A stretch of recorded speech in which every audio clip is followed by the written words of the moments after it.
You know, this has the potential to be one of those defining moments in time when people will remember what they were doing when it happened. Final preparations are underway for the first crewed mission to the moon in more than 50 years. The 10-day mission will see 4 astronauts, including a Canadian, travel around the moon. Joining us tonight to break it all down, we're always happy to see our friend SMU astrophysicist Dr. Rob Thacker. As always, thanks so much. Oh, always a pleasure to be here. So you've been telling us about the Artemis mission for years. This is really it's a series of missions, right?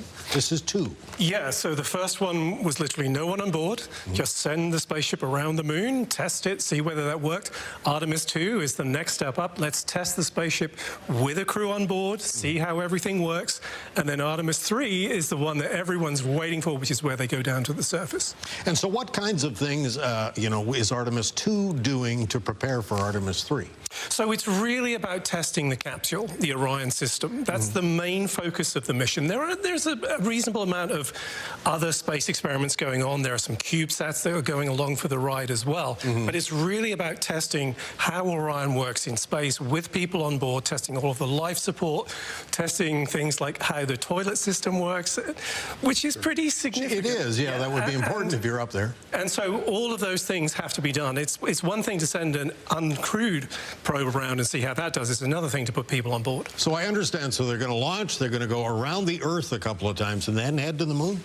Yeah, all of that is, I mean, Apollo did one orbit before it headed off. You test all of the systems out once you're in orbit, make sure everything is functioning, and then you go for translunar injection. So Jeremy Hansen, he's the Canadian. He makes history as the first Canadian, really the first non-American to undertake a journey like this. This is really quite a feather in the cap for the Canadian Space Agency. Yeah, absolutely. I mean, the CSA made a really big effort to become involved in Artemis when it was all starting. There was something called the Lunar Gateway Project, which is still kind of on the books to build a space station that is close to the moon. But really, as part of that, they would get seats on the Artemis missions. And so we actually do have 2 seats on 2 Artemis missions. So Jeremy is the first. Right. There'll be another one at some point.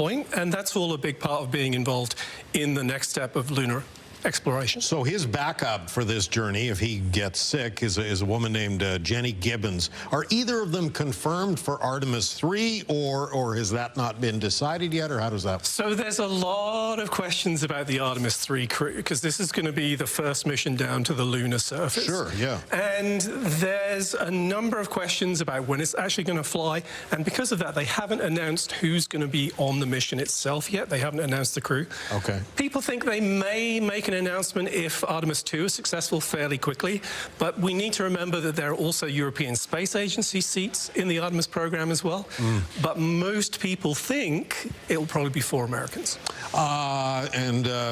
There's kind of an extensive window here for launching, right? There's a bunch of different days that they could take off. Yeah, absolutely. We can just keep on pushing back and back and back, but there's normally a window of about 5 days, and then you have to wait 2 or 3 weeks before you can do it again. Right. Unlike 50 years ago, you'll be able to watch the whole thing live, I presume, like a live. So it's really interesting. I mean, people may know that with Artemis 1, there was a live stream from that, but it was really boring because there was nothing happening other than a very slow change of the view outside the spacecrafts. There will be coverage for Artemis 2 as well, but I think NASA will do a bigger job because you've got people, so you can do interviews and so on. So there will be definitely better footage than there was for Artemis 1. Okay, so we've been reminded of the last year over the challenges faced with this kind of expedition, including the successful rescue, right, of the 4 astronauts who were on the International Space Station. They had to come back. Somebody had a medical concern.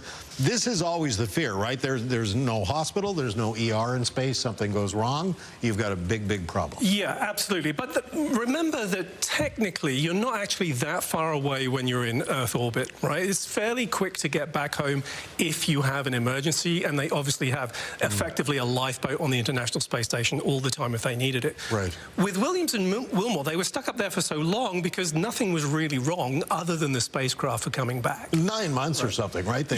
And actually, Suni retired when she got back, so she's had enough, right? But in this case, the medical emergency, got to get people back. Now, where would it be really crazy? Missions to Mars. Sure. Yeah.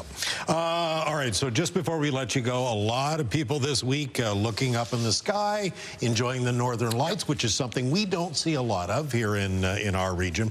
We know it's a reaction in the atmosphere from solar activity, so we can predict when we're going to see the solar, the northern lights. Can we predict the actual solar activity? Well, solar activity itself is actually very, very difficult to predict. We can follow the sunspots, and when there's sunspot groupings, you can have some kind of an idea something might be happening. But the main thing with aurora is once it comes off, we don't know the geometry of the magnetic field in enough detail to really make a good prediction. And so while we do make forecasts, they're not terribly accurate. So the people rushing around to see things can be disappointed, and sometimes you can be really surprised. No major problems with the communications grid or the power grid, but that solar radiation, that can be a big problem if you're up in space, right? If you're an astronaut. Absolutely. So satellites are always a concern, and there are various protection systems you can use for them. But yes, you do have to be concerned about all of the solar wind impacting spacecraft.